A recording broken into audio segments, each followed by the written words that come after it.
നമസ്കാരം. എല്ലാവർക്കും ബയോ ഇൻസൈറ്റിലേക്ക് സ്വാഗതം. നമ്മൾ ഇന്ന് യൂണിറ്റ് 10 ഇക്കോളജിക്കൽ പ്രിൻസിപ്പിൾസ് ആണ് കണ്ടിന്യൂ ചെയ്യുന്നത്. ഏറ്റവും ഇമ്പോർട്ടന്റ് ആയിട്ടുള്ള ഒരു ക്ലാസ് ആണിത്. ഇതിലാണ് നമ്മൾ മെയിൻ ആയിട്ടുള്ള ഹാർഡീസ് വെയിൻബർഗ് ഇക്വേഷൻ ഒക്കെ എക്സ്പ്ലെയിൻ ചെയ്യുന്നത്. സ്പീഷീസ് ഇന്ററാക്ഷൻ ആണ് അതിന്റെ മെയിൻ വരുന്നത്. സോ സ്പീഷീസ് ഇന്ററാക്ഷൻ തുടങ്ങുന്നതിന് മുന്നായിട്ട് വരുന്ന ബേസിക് ആയിട്ടുള്ള കോൺസെപ്റ്റ്സ് നമുക്കിവിടെ സ്റ്റാർട്ട് ചെയ്യാം.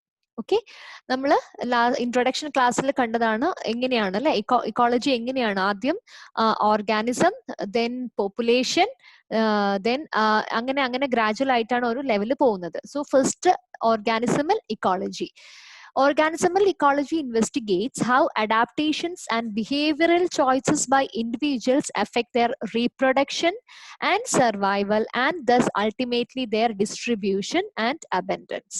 So, the factors influencing reproduction, survival, and distribution. Okay, so ഓരോ ഓർഗാനിസം, ഓരോ ഇൻഡിവിജ്വൽ ഓർഗാനിസംസിന്റെയും distribution all over the earth എങ്ങനെയാണ്, ഗ്രാജുവലി എങ്ങനെയാണ് എവല്യൂഷനിൽ കൂടി ത്രൂ എൻവയൺമെന്റൽ ഫാക്ടേഴ്സ് എങ്ങനെയാണ് ആ ഒരു പ്രോസസ്സ് നടന്നിരിക്കുന്നത് എന്നുള്ളതിലേക്ക് നമുക്ക് കടക്കാം. Population genetics. Because ecology is concerned with explaining the distribution and abundance of organisms around the world, genetics and evolutionary ecology are important parts of this discipline. Okay, നമുക്കറിയാം കുറച്ച് കുറെ organisms gradually എക്സ്റ്റിങ്ക്റ്റഡ് ആയി പോയിട്ടുണ്ട്, കുറെ evolve ആയിട്ട് വന്നിട്ടുണ്ട്. So അതിന്റെ നമ്മൾ കുറച്ചും കൂടി മോളിക്കുലാർ ലെവലിലേക്ക് പറയുകയാണെന്നുണ്ടെങ്കിൽ അലീൽ ഫ്രീക്വൻസി ആണ് അല്ലെ. സോ ഫിറ്റസ്റ്റ് ആയിട്ടുള്ള അലീലിനെ നാച്ചുറൽ സെലക്ഷൻ വഴി നാച്ചുറൽ സെലക്ട് ചെയ്യും അല്ലെ. ഫിറ്റസ്റ്റ് അലീൽ വിൽ എന്താണ് distribute more within the population. Okay, so natural selection is the main thing. So അങ്ങനെയാണ് എവല്യൂഷണറി ഇക്കോളജി ജെനറ്റിക്സും തമ്മിൽ നമുക്ക് കണക്ട് ചെയ്യാൻ പറ്റുന്നത്. സോ ഗ്രാജുവലി ഓരോ ടൈം പീരീഡിലും the survival of the fittest, നമ്മുടെ ഡാർവിന്റെ theory survival of the fittest. So the fitness is എവിടെയാണ്, ആ ഫിറ്റ്നസ് എവിടെയാണ് ശരിക്കിരിക്കുന്നത്? It's in the allele of that particular organism. So ആ ഒരു പെർട്ടിക്കുലർ എൻവയറമെന്റിൽ ഫിറ്റ്നസ് പ്രൊവൈഡ് ചെയ്യുന്ന ആ ഒരു അലീലിനെ ചൂസ് ചെയ്യുന്നതിനെയാണ് നമ്മൾ നാച്ചുറൽ സെലക്ഷൻ എന്ന് പറയുന്നത്. So in population genetics, evolutionary ecology and genetics are important. Evolution concerns how species change over time. അല്ലെ, evolution എന്ന് പറയുന്നത് എങ്ങനെയാണ് ഓവർ ദി ടൈം പീരീഡ് ഓരോ സ്പീഷീസും എങ്ങനെയാണ് ഇവോൾവ് ആയിരിക്കുന്നത് എന്നുള്ളതാണ് നോക്കുന്നത്. സോ നമുക്ക് അതിന്റെ കുറച്ച് ഹിസ്റ്ററീസും മേജർ ആയിട്ടുള്ള കുറച്ച് സയന്റിസ്റ്റിന്റെ കോൺട്രിബ്യൂഷൻസും ഒക്കെ നമുക്കൊന്ന് വായിച്ചിട്ട് പോവാം. A number of naturalists and philosophers, beginning with the ancient Greek, suggested that many forms of life evolved from each other. Okay, the first to formalize and publish a theory of how species changed over time, or transformism as he called it, was Jean-Baptiste Lamarck. Okay, Lamarck, 1744 to 1829. So Lamarck is one of the major person who have started the concepts of evolution. The mechanism Lamarck proposed to explain how evolution works was based on inheritance of acquired characteristics. Okay, നമുക്കറിയാം Lamarck's theory actually based on what use or disuse. Okay, famous example was about giraffe. Okay, giraffe neck ne pattittarunnu Lamarck explain cheyidittundarunnu, because to reach the tip of the tree, that giraffe have stretched his neck, and gradually giraffe got the long neck. So that was his postulates. Like Lamarck explained that because of the use and disuse of particular organs leads to the evolution. Okay, Lamarck used the long neck of the giraffe as an example. He proposed that giraffes, in their continual struggle to reach the highest of foliage, stretch their necks by a few millimeters in the course of their lifetime.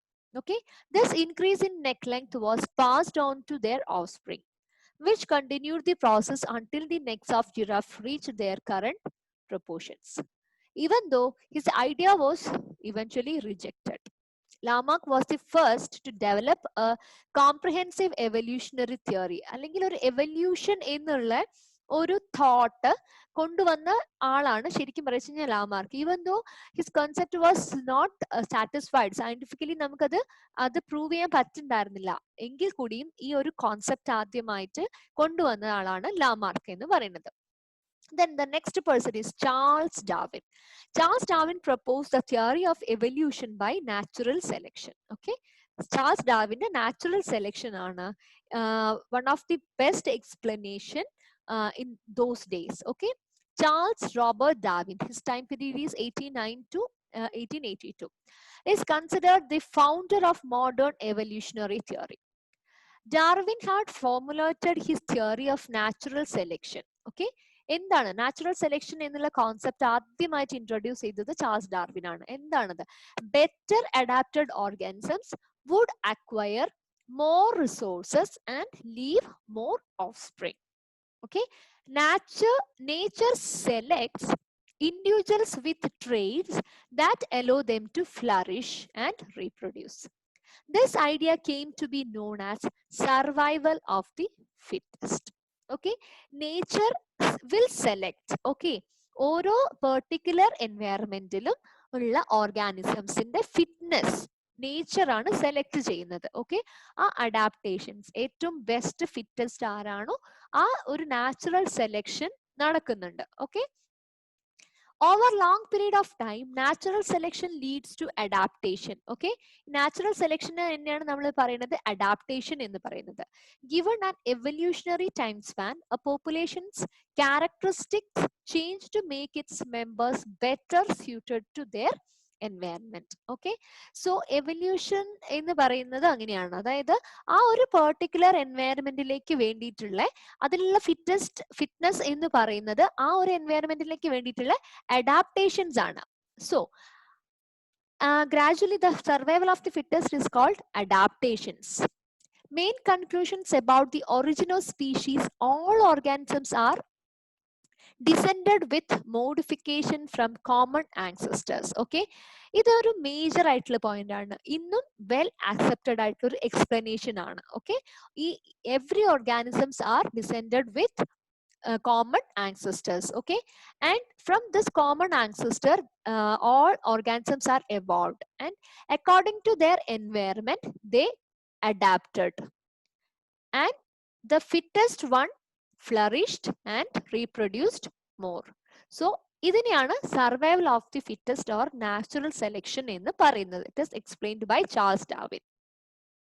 Today we can cite many examples of how natural selection operates in our changing world. Okay, the best example is peppered moth, color peppered moth. അതിന്റെ scientific name ആണ് ബിസ്റ്റൺ ബെറ്റലേറിയ.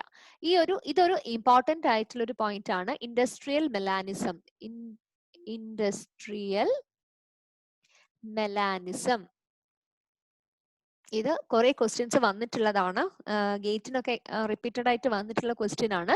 So നമ്മുടെ natural selection explain ചെയ്യാൻ ഏറ്റവും best നമുക്ക് ഈ ഒരു example ആണ്. എന്താ വെച്ചാല് one of the best known example of natural selection in action is the color change that has occurred in certain populations of the peppered moth in the industrial region of Europe during the past 100 years. Originally, these moths were uniformly pale gray or whitish in color. Okay, so industrialization തുടങ്ങുന്നതിന് മുൻപ് the environment was clean. Okay, so അവിടെ ഏറ്റവും കൂടുതൽ whitish or greyish moth ആയിരുന്നു കൂടുതൽ ഉണ്ടായിരുന്നത്. because of the camouflage predators can't find them quickly. So അതേ സ്ഥാനത്ത് ഈ വൈറ്റ് ബാക്ക്ഗ്രൗണ്ടിൽ ബ്ലാക്ക് മോത്ത് വന്നിരുന്നിട്ടുണ്ടെങ്കിൽ predator can catch it easily. So the number of black moth was less during those time. Then after industrialization എന്ത് പറ്റിയെന്ന് വെച്ച് കഴിഞ്ഞാൽ environment pollution കാരണം okay the tree bark become more dark. Okay, tree ബാർക്കൊക്കെ more dark ആയ സമയത്ത് എന്ത് പറ്റി? In dark background white moths are easily predated and it got benefited for black fly. Okay, so camouflage easy ആയിട്ട് ആർക്ക് സാധിച്ചു? ബ്ലാക്കിന് പറ്റി. സോ ഗ്രാജുവലി ആരായിരുന്നു കൂടുതൽ? Before industrialisation white was high and black was less. Then gradually what had happened is white കുറഞ്ഞിട്ട് black കൂടാൻ തുടങ്ങി. സോ നേച്ചറിൽ ആ ഒരു ടൈമിൽ, അതായത് ഇൻഡസ്ട്രിയലൈസേഷൻ കാരണം ദ ഫിറ്റ്നസ് അല്ലെങ്കിൽ ഫിറ്റസ്റ്റ് ആരായിരുന്നു? ബ്ലാക്ക് ആയി മാറി ഫിറ്റസ്റ്റ് എന്ന് പറയുന്നത്. സോ ഇതിനെയാണ് ഇൻഡസ്ട്രിയൽ മെലാനിസം എന്ന് പറയുന്നത്. This is the best example for natural selection. Okay, according to the nature's change the fittest one will survive and reproduce more. This is the example you can see in this picture. Okay, so before industrialization the black moth was easily detected in the white background. Okay, but after industrialization the tree bark become more dark. So black moth easy ആയിട്ട് കാമഫ്ലാജ് ചെയ്യാൻ പറ്റും. So ഈ dark ബാക്ക്ഗ്രൗണ്ടിൽ എന്ത് പറ്റി? ഈ grey or whitish fly കൂടുതൽ visible ആയി. So predators can easily feed on it. So gradually the number started decreasing. You can see in this graph. Okay, x axis year ആണ് കൊടുത്തിരിക്കുന്നത്, y axis percentage of melanics. Okay, so എന്ത് പറ്റിയെന്ന് പറഞ്ഞു കഴിഞ്ഞാൽ ആ സ്റ്റാർട്ടിങ്ങിൽ എന്താണ് number of white was high. Okay, white fly was high, but after industrialization gradually അതിങ്ങനെ drop ചെയ്യാൻ വേണ്ടി തുടങ്ങി. Okay, begin to decline after almost 10 year after pollutant levels begin to decline. Okay, so changes in moth numbers and sulfur dioxide concentration over time. Okay, ഈ ഒരു ഇതിൽ sulphur ഡയോക്സൈഡിന്റെ pollution ആണ് ഈ y ആക്സിസിന്റെ ഈ സൈഡിൽ കാണിക്കുന്നത്. സോ സൾഫർ ഡയോക്സൈഡിന്റെ കണ്ടന്റ് കൂടാൻ തുടങ്ങിയ സമയത്താണ് number of white flies decrease ചെയ്യാൻ വേണ്ടി തുടങ്ങിയത്. So this is the best example for the natural selection. Then another person is Alfred Russel Wallace. Okay, Alfred Russel Wallace was co-discoverer of evolutionary theory. Okay, so നമുക്ക് ശരിക്കും ഈ Charles Darwin ബാലേഴ്സിനെ ഒക്കെ പറ്റി പറയുകയാണെങ്കിൽ തന്നെ ഒരു എന്താ പറയുക, ഒരു ദിവസം നമുക്ക് സംസാരിക്കാനുള്ള വിഷയങ്ങളുണ്ട്. ബിക്കോസ് ആ ഒരു അവരുടെയൊക്കെ ഒരു വിൽ പവർ, അവരുടെ അടുത്തിട്ടുള്ള struggle, how they have concluded such things, അവരുടെ life, entire life they have contributed for this. Okay, so the struggles, I have read the book. Okay, the origin of species ഞാൻ വായിച്ചിട്ടുണ്ട്. അതൊരിക്കലും നമുക്കൊരു ഒരു എക്സാമിന് prepare ചെയ്യാൻ ഉള്ള സമയത്ത് നമുക്ക് ആ ഒരു അതിന്റെ ആവശ്യമില്ല. But the struggle they have suffered a lot. Okay, so അത് നമുക്ക് വേറൊരു എപ്പിസോഡായിട്ട് നമുക്ക് ചെയ്യാം. Then but we have to be very like എന്താ പറയാ, ഇവരെയൊക്കെ നമ്മൾ ശരിക്കും നമിക്കണം, അല്ലെങ്കിൽ അവരെയൊക്കെ നമുക്ക് അവരുടെയൊക്കെ ആ ഒരു എഫേർട്ടിന് നമുക്ക് ഒരുപാട് വാല്യൂ ഉണ്ട്. ഈവൻ ദോ ഈ നാച്ചുറൽ സെലക്ഷൻ ആണ് എന്താ പറയാ ഇന്നും നമ്മുടെ, അതായത് എന്താ ഈവൺ ഒരു പ്രോട്ടീനിന്റെ ടൊപ്പോളജി എടുക്കുകയാണെങ്കിൽ പോലും ദ ബെസ്റ്റ് എന്താണ് പറയാ, ബെസ്റ്റ് ഫിറ്റസ്റ്റ് അല്ലെങ്കിൽ നേച്ചർ സെലക്ട് ചെയ്തിട്ടുള്ള ബെസ്റ്റ് ആയിട്ട് തന്നെയാണ് നമുക്ക്. ഈവൺ ഒരു പ്രോട്ടീനിന്റെ കേസ് എടുക്കുകയാണെങ്കിൽ ശരി, ഒരു ജീനിന്റെ ഫിനോടൈപ്പോ ജീനോടൈപ്പോ ഒക്കെ എടുക്കുകയാണെങ്കിൽ ശരി, ആ ഒരു fitness decided by the natural selection. Okay, Darwin and Wallace had their theories presented jointly at a historic meeting of the Society of London on July 1st.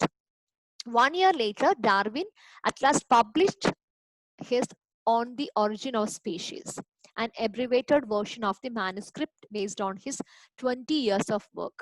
Although Wallace deserves full credit as a co-discoverer of the chief mechanism of evolution. Okay, so രണ്ട് പേരും travel ചെയ്തിട്ട് അവർ observe ചെയ്തിട്ട് അത്രയ്ക്ക് data collect ചെയ്തിട്ട് they have compiled everything, but the entire society was not at all accepting what they are telling, okay, then they struggled a lot. Okay, you won't believe actually ഈ ഒരു theory accept ചെയ്ത് after 40 years ആണ്. ഇപ്പൊ നമ്മളൊക്കെ ഒരു paper publish ചെയ്യാൻ കൊടുത്തിട്ട് ഒരു 2-3 weeks കഴിയുമ്പോഴത്തേക്കും തന്നെ നമ്മുടെ പേഷ്യൻസ് ആകെ പോകും അല്ലെ, അയ്യോ എന്തു പറ്റി. But they have waited for 40 years to get the acceptance. So ഒരുപാട് സ്ട്രഗിളും കാര്യങ്ങളും ഒക്കെ ഉണ്ട്, അത് നമുക്ക് വേറൊരു ഇതിൽ പറയാം. So for the exam point of view, Alfred Russel Wallace and Charles Darwin are the they introduced the point natural selection. Then next person is Gregor Mendel.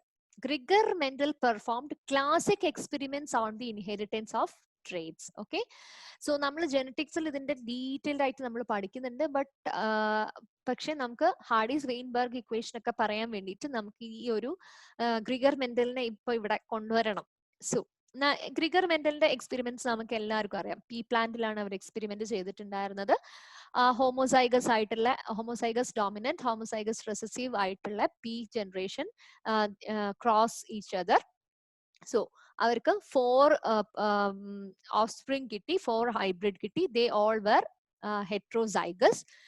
Then അതിനെ F1 ജനറേഷന് സെൽഫ് ഫെർട്ടിലൈസേഷൻ ചെയ്ത സമയത്ത് they got 3:1. okay, 3 purple offspring and 1 white offspring. okay, so this was the cross.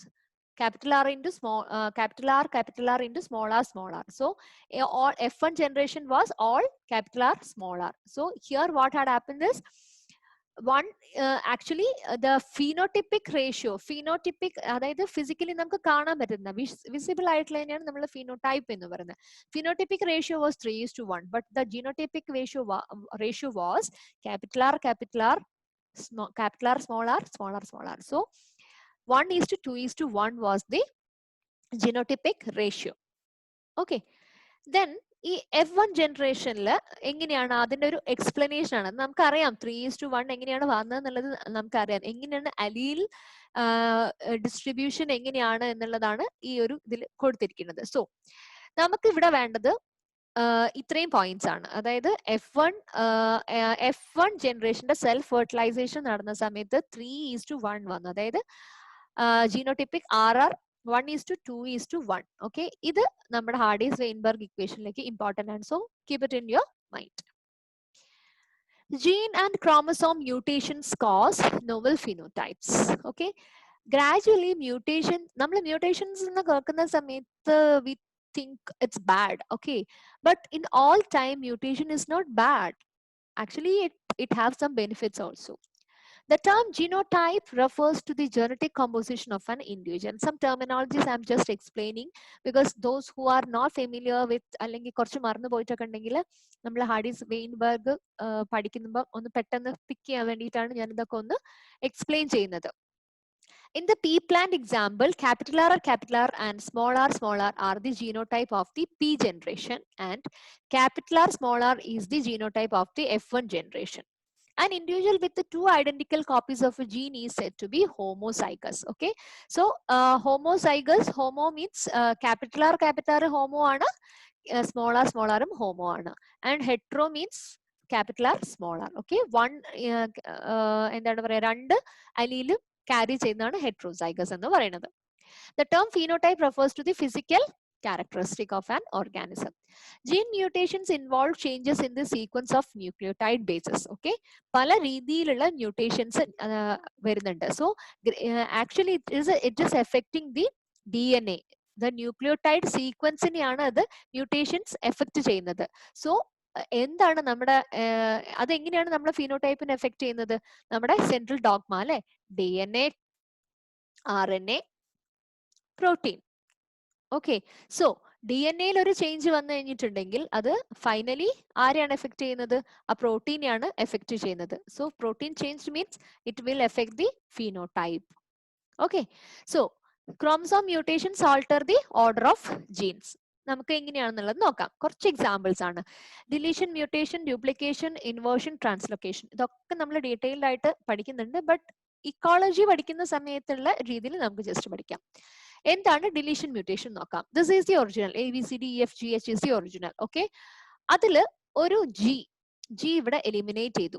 So altered എന്ത് പറ്റി? ABCDEFH ആയി മാറി. So ഇതൊരു kind of mutation ആണ്. Then duplication mutation. Duplication mutation എന്ത് സംഭവിച്ചു വെച്ച് കഴിഞ്ഞാൽ ABCDEFGH is original, G repeat ചെയ്തു വന്നു. ഇവിടെ 2 ജി വന്നു. ഈ ഒരു പ്ലേസിലേക്ക് ഒരു ജിയും കൂടി ആഡ് ചെയ്തു. സോ ജി വന്നു. This is the second type. Then inversion. Inversion എന്ത് പറ്റിയെന്ന് വെച്ച് കഴിഞ്ഞാൽ this is the order A B കഴിഞ്ഞിട്ട് ഈ CDEFG ഇൻവേർട്ടഡ് ആയിട്ട് വന്നു. So this is the third type of mutation. Then translocation. Translocation അങ്ങോട്ടും ഇങ്ങോട്ടും മാറി. സോ ഇങ്ങനെ ഒരു എന്താണ് പറയുക, ന്യൂക്ലിയോടൈഡ് സീക്വൻസ് നമുക്ക് കിട്ടി. സോ ഈ ഏത് തരത്തിലുള്ള മ്യൂട്ടേഷനും ബെനിഫിഷ്യലും ആവാം, ഡേഞ്ചറസും ആവാം, ഡിലിറ്റീരിയസും ആവാം. ഓക്കെ, സോ അങ്ങനെ ഇങ്ങനെ പല തരത്തിൽ നടന്നിട്ടുള്ള മ്യൂട്ടേഷൻസ് ബെനിഫിഷ്യൽ ആയതുകൊണ്ടാണ് എവല്യൂഷൻ ഗ്രാജുവലി സംഭവിച്ചിട്ടുള്ളത്. So mutation is also necessary for the evolution. ഇനി നമ്മൾ ഏറ്റവും ഇമ്പോർട്ടന്റ് ആയിട്ടുള്ള പോയിന്റിലേക്ക് കടക്കാം. The Hardy-Weinberg equation describes allele and genotype frequencies in an equilibrium population. Okay, it's very, very, very important. Please pay your attention here. വളരെ ശ്രദ്ധിക്കാം. ഈ Hardy-Weinberg equation നിങ്ങൾ കോൺസെപ്റ്റ് ക്ലിയർ ചെയ്തിട്ടുണ്ടെങ്കിൽ ഡെഫിനറ്റ്ലി ഏത് കോളേജിന്റെ എക്സാംസിനും you can score well. ഒരു 99% Hardy-Weinberg equation based questions എല്ലാത്തിലും വരാറുണ്ട്. ഓക്കെ, സോ നമുക്ക് നോക്കാം. How is it that a dominant allele responsible for a 3:1 numerical ratio of the phenotypes in the F2 generation does not gradually replace all other types of alleles if we assume that all alleles confer equal fitness? Okay, so നമ്മൾ P പ്ലാന്റിന്റെ എക്സ്പെരിമെന്റിൽ നമുക്ക് 3:1 ഒരു phenotype ratio നമുക്ക് കിട്ടി. So എന്താണ് ഇതിന്റെ ഒരു reason? എന്താണ് ഹൗ ദിസ് 3:1 എന്നുള്ളതൊക്കെയാണ് നമ്മൾ ഇതിൽ പറയാൻ പോകുന്നത്. For example, if a gene pool in one generation consists of 70% capital R alleles and 30% small r alleles, what stops the proportion of capital R alleles from increasing dramatically? What will the proportion of alleles be in the next generation? So ഇങ്ങനെയുള്ള ഓരോ ക്വസ്റ്റ്യൻസിനെയും explain ചെയ്തിരിക്കുന്നതാണ് Godfrey Hardy and a German physician Weinberg in 1908. This is called Hardy-Weinberg equation. To understand Hardy and Weinberg's work, we first need to examine allele frequencies and genotype frequencies in the population. Allele and genotype frequencies are defined as allele frequency. Allele frequency, capital R ഒരു allele ആണ്, small r വേറൊരു allele ആണ്. Okay, capital T ഒരു allele ആണ്, small t ഒരു allele ആണ്. Okay, ഇതിനെയാണ് നമ്മൾ ഈ ഇൻഡിവിജ്വൽ ആയിട്ടുള്ളതിനെയാണ് നമ്മൾ allele എന്ന് പറയുന്നത്. സോ എൻറ്റയർ പോപ്പുലേഷനിൽ ഇപ്പൊ ഈ ഒരു പെർട്ടിക്കുലർ സ്മോൾ ആറിന്റെ ഫ്രീക്വൻസി എന്താണെന്നാണ് നോക്കേണ്ടതെന്ന് വിചാരിക്കുക. അല്ലെങ്കിൽ ഈ ഒരു allele ഫ്രീക്വൻസി ആണെങ്കിൽ how we can find it? Number of copies of a specific allele in a population divided by total number of all alleles for that gene in a population. Okay, so this is the population. ഈ ഒരു പോപ്പുലേഷനിൽ RR ഉണ്ട്, hetero ഉണ്ട്, homo ഉണ്ട്. Okay, there are so many populations with these ഈ ഒരു 3 variation ഉള്ള ആണ് population ഉള്ളത്. ഓക്കെ, സോ അതില് ഇപ്പൊ സ്മോൾ ആറിന്റെ അലീൽ ഫ്രീക്വൻസി ആണ് എടുക്കേണ്ടത് എന്നുണ്ടെങ്കിൽ എന്താണ് number of copies of A specific അലീൽ in a population. ഈ സ്മോൾ ആർ ആണ് കാണുന്നുണ്ടെങ്കിൽ സ്മോൾ ആർ ഇതിലൊക്കെയാ വരുന്നത്, ഇതിലും വരുന്നുണ്ട്, ഇതിലും വരുന്നുണ്ട്. അതെടുക്കുക, ഡിവൈഡഡ് ബൈ ടോട്ടൽ നമ്പർ. ഇനി ജീനോടൈപ്പ് ഫ്രീക്വൻസി ആണ് എന്നുണ്ടെങ്കിൽ വാട്ട് ഇസ് ജീനോടൈപ്പ്? അതായത് ക്യാപിറ്റൽ ടി അല്ലെങ്കിൽ ക്യാപിറ്റൽ ടി അല്ലെങ്കിൽ സ്മോൾ ടി ഇതിനെയാണ് നമ്മൾ ജീനോടൈപ്പ് ഫ്രീക്വൻസി എന്ന് പറയുന്നത്. സോ ജീനോടൈപ്പ് ഫ്രീക്വൻസി TT ഈ ഒരു പോപ്പുലേഷനിൽ എത്ര പെർസെന്റേജ് സ്മോൾ ആർ ഉണ്ട് എന്നാണ് കണ്ടുപിടിക്കേണ്ടതുണ്ടെങ്കിൽ number of individuals with a particular genotype in a population, അതായത് സ്മോൾ ആറിന്റെ number divided by total number. So മാറിപ്പോവരുത് അലീൽ ഫ്രീക്വൻസി ജീനോടൈപ്പ് ഫ്രീക്വൻസി. ഇത് നിങ്ങൾക്ക് എക്സ്പ്ലെയിൻ ചെയ്യാൻ ബെസ്റ്റ് ആയിട്ട് ഞാൻ എന്താ പറയാ, നമുക്ക് ആ ഒരു പ്രോബ്ലം ചെയ്ത് നോക്കാം. Let's consider a population of 100 pea plants with the following genotype. 49 capital R, 42 capital R small r, 9 small r small r. Okay. When calculating an allele frequency, first നമുക്ക് allele frequency നോക്കാം. Allele frequency, remember that homozygous individuals have 2 copies of an allele, whereas heterozygotes have only 1. Okay. So ഈ നമ്പറിന്റെ കൂടെ 2 add ചെയ്യണം, 2 multiply ചെയ്യണം. Okay.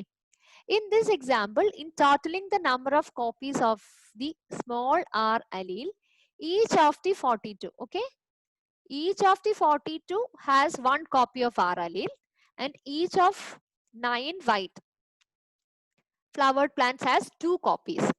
So, ഇവിടെ ഒരെണ്ണം ഉണ്ട്, ഇവിടെ 2 small r ഉണ്ട്. So, നമ്മൾ ഈ small r ന്റെ frequency ആണ് ചെക്ക് ചെയ്യാൻ പോകുന്നത്. Okay. So, small r ന്റെ frequency നോക്കുകയാണെന്നുണ്ടെങ്കിൽ capital R plus 2 small r divided by 2 total. This is the total.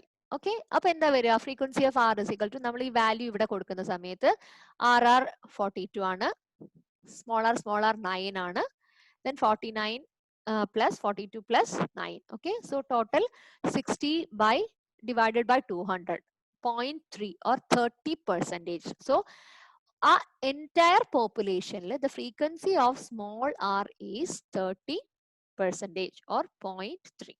In other words, 30% of the alleles for this gene in the population are the small r allele. Okay. ഇങ്ങനെയാണ് allele frequency കണ്ടുപിടിക്കുന്നത്. So ഈ ഒരു formula നിങ്ങൾ എഴുതി വെക്കുക, നന്നായിട്ട് problems practice ചെയ്യുക, definitely നിങ്ങൾക്ക് സ്കോർ ചെയ്യാൻ പറ്റും.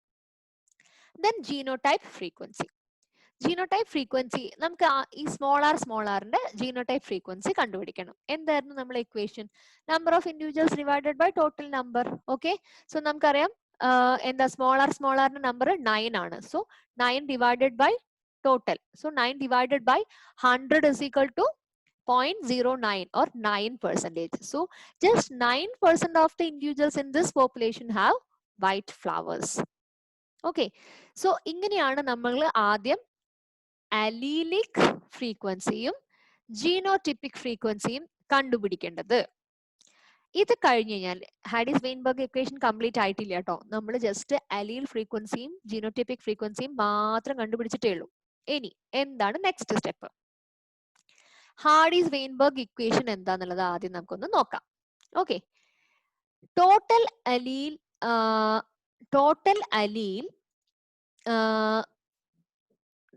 and genotype frequencies are equal to 1 or 100%. അതാണ് ഹാഡിസ് വെയിൻബർഗ് ഇക്വേഷൻ എന്ന് പറയുന്നത്. Total allele and genotype frequencies are equal to 1 or 100%. In our pea plant example, the allele frequency of small r equals to 3. Okay. അങ്ങനെയാണെങ്കിൽ we can calculate the frequency of other allele capital R as equal to 1. അതായത് രണ്ടും 100% ആണെന്ന് പറഞ്ഞു. Okay. So അങ്ങനെയാണ് നമുക്ക് small R 0.3 ആണെന്നുണ്ടെങ്കിൽ 1 minus 0.3 is equal to 0.7 because the frequencies of both must add up to 1. Okay. So അങ്ങനെയാണ് ഹാഡിസ് Weinberg equation കണ്ടുപിടിക്കുന്നത്. So നമുക്ക് ഒരു ഡാറ്റ ക്വസ്റ്റ്യൻസിൽ നമുക്ക് ഡാറ്റ തരിക, മിക്സ്ഡ് ആയിട്ടുള്ള ഡാറ്റ ആയിരിക്കും തരിക. സോ ആദ്യം നമുക്ക് എന്ത് കണ്ടുപിടിക്കണം? ഏതെങ്കിലും ഒന്നുകിൽ ക്യാപിറ്റൽ ആറിന്റെ അല്ലെങ്കിൽ സ്മോൾ ആറിന്റെ അലീൽ ഫ്രീക്വൻസി കണ്ടുപിടിച്ചു കഴിഞ്ഞിട്ടുണ്ടെങ്കിൽ 1 minus that gives the other അലീലിന്റെ ഫ്രീക്വൻസി നമുക്ക് കിട്ടും. സോ അത് വെച്ചിട്ട് നമുക്ക് അടുത്ത സ്റ്റെപ്പ് ചെയ്യാൻ പറ്റും. പണ്ണറ്റ് സ്ക്വയർ നമുക്കറിയാം. പണ്ണറ്റ് സ്ക്വയർ ഒക്കെ നമുക്ക് എല്ലാവർക്കും അറിയുന്ന ഒരു കാര്യമാണ്. നമ്മൾ എന്താണ് പറയുക, ക്രോസ് ചെയ്യുന്ന സമയത്ത് F2 ജനറേഷന്റെ ക്രോസ് ചെയ്യുന്ന സമയത്ത് നമുക്ക് പ്രോബ്ലം ചെയ്യുന്നത് ഇങ്ങനെയാണ്. So capital R small R ഈ സൈഡിൽ മെയിൽ ആൻഡ് ഫീമെയിൽ. സോ നമുക്ക് ഇവിടെ ക്യാപ്പാർ small R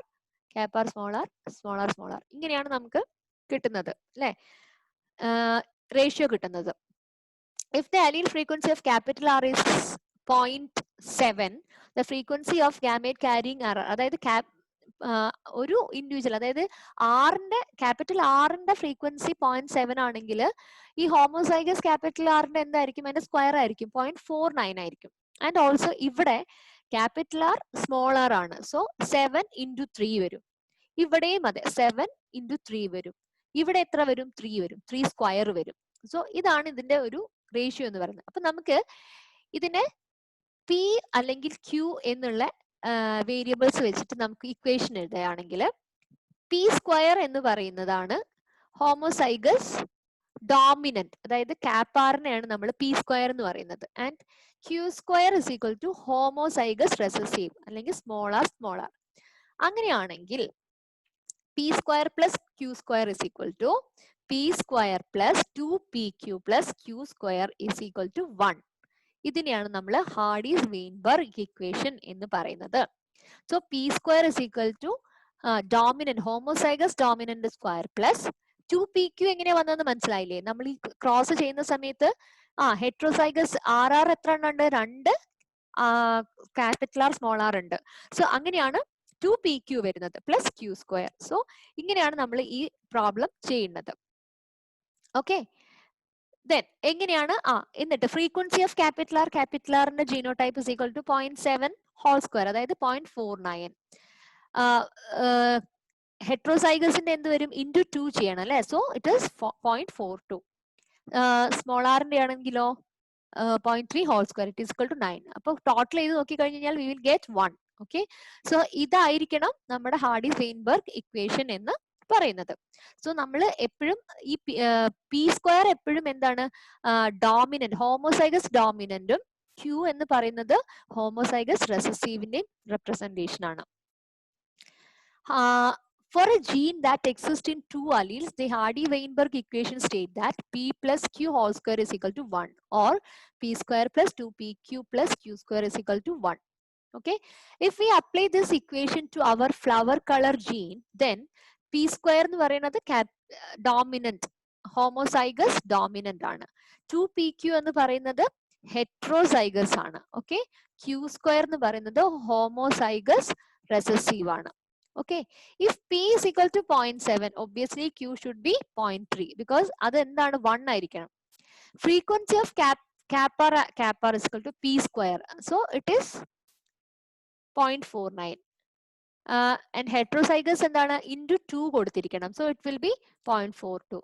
And Q square ആയിരിക്കുമ്പോൾ 0.09. So ഇത് ആഡ് ചെയ്ത് കഴിഞ്ഞാലും you should get 1. So this is called Hardy-Weinberg equation. It is very simple. എല്ലാവർക്കും ഭയങ്കര ടെൻഷൻ ആണ് ഈ ഒരു പ്രോബ്ലം ചെയ്യാൻ വേണ്ടിയിട്ട്.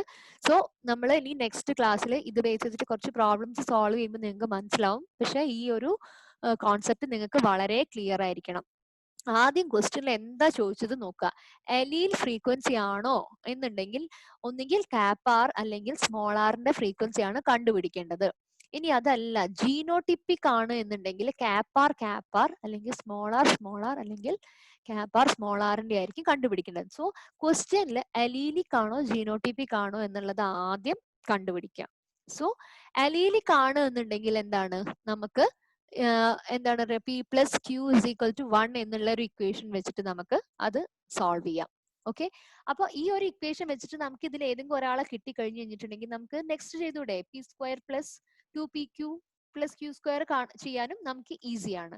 സോ തന്ന ഡാറ്റയിൽ നിന്ന് നമുക്ക് ഇതിൽ പിയോ അല്ലെങ്കിൽ ക്യൂയോ കണ്ടുപിടിച്ചിട്ട് നമുക്ക് പ്രോബ്ലംസ് ഈസി ആയിട്ട് ചെയ്യാവുന്നതേ ഉള്ളൂ. ഓക്കെ, പിന്നെ ഈ ഹാർഡി-വെയിൻബർഗ് ഇക്വേഷൻ എന്ന് പറയുന്നത് എപ്പോഴും ഒരു ഇക്വിലിബ്രിയത്തിൽ മാത്രം ഉണ്ടാവുന്നതാണ്. ഓക്കെ, ഇക്വിലിബ്രിയം അതായത് ഒരു പോപ്പുലേഷൻ ഇക്വിലിബ്രിയത്തിലാണെങ്കിൽ മാത്രമേ ഈ ഹാർഡി-വെയിൻബർഗ് ഇക്വേഷൻ പോസിബിൾ ആവുള്ളൂ. സോ എന്തൊക്കെയാണ് കണ്ടീഷൻസ് എന്നുള്ളത് നോക്കാം. The population is large. The members of the population mate randomly with each other. No migration occurs between populations. No survival or reproductive advantage exists for any of the genotypes. In other words, no natural selection occurs. No new mutations occur. In reality, no population satisfy Hardy-Weinberg equation equilibrium completely. Okay. So ഈ hardy Weinberg equation എന്ന് പറയുന്ന population size കൂടുതലായിരിക്കണം, and also എന്താണ് റാൻഡമേറ്റിംഗ് ആയിരിക്കണം, പിന്നെ മൈഗ്രേഷനും എമിഗ്രേഷനും വരാൻ പാടില്ല. So ആ ഒരു പോപ്പുലേഷന്റെ ഉള്ളിൽ തന്നെ ആയിരിക്കണം ഇത്രയും കാര്യങ്ങൾ നടക്കുന്നത്. ആൻഡ് ഓൾസോ ഒരു എന്താണ് പറയാ മേറ്റിംഗ് ഐസൊലേഷൻ വരാൻ പാടില്ല. ഓക്കെ, ഇപ്പൊ ഒരു പെർട്ടിക്കുലർ ആയിട്ടുള്ള ഇപ്പൊ നമ്മൾ പറയാം ഇപ്പൊ ഈ ഒരു പോപ്പുലേഷനിൽ എന്താണ് പറയാ 5 feet ഉള്ള മെയിൽസിനെ കംപ്ലീറ്റ് നമ്മൾ ഒഴിവാക്കുകയാണ് മേറ്റിംഗിൽ നിന്ന്. സോ ഗ്രാജുവലി ആ ഒരു അല്ലീല് അതിന്ന് ഡിസപ്പിയർ ചെയ്ത് പോകും. സോ അങ്ങനെയൊന്നും ഇല്ലാതെ എന്താണ് പറയാ ബ്രീഡിങ് ഐസൊലേഷൻ ഒന്നും ഇല്ലാതെ ആയിരിക്കണം എന്നുള്ള കണ്ടീഷനിൽ മാത്രമേ ഹാർഡി വെയിൻബർഗ് ഇക്വിലിബ്രിയം എക്സിസ്റ്റ് ചെയ്യുകയുള്ളൂ. സോ ഇത്രയാണ് ഹാർഡി വെയിൻബർഗ് ഇക്വേഷനെ പറ്റി പറയാനുള്ളത്. ഇത് നിങ്ങൾക്ക് കോൺസെപ്റ്റ് ക്ലിയർ ആയി എന്ന് വിചാരിക്കുന്നു. എന്ത് ഡൗട്ട് ഉണ്ടെങ്കിലും നിങ്ങൾക്ക് ചോദിക്കാം. കൂടുതൽ എക്സ്പ്ലെയിൻ ചെയ്തു തരാൻ കുഴപ്പമില്ല. പേഴ്സണലായിട്ട് വേണമെങ്കിൽ പേഴ്സണലായിട്ട് എക്സ്പ്ലെയിൻ ചെയ്തു തരാം. നിങ്ങൾക്ക് കൂടുതലായിട്ടും പ്രോബ്ലംസ് ചെയ്യുന്ന സമയത്ത് നിങ്ങൾക്ക് മനസ്സിലാവും. Okay, so thank you so much for watching this channel. ആദ്യമായിട്ടാണ് ചാനൽ കാണുന്നതെന്നുണ്ടെങ്കിൽ kindly subscribe our channel, like our videos, share with your friends. Okay, so thank you so much once again, and all the best for your studies.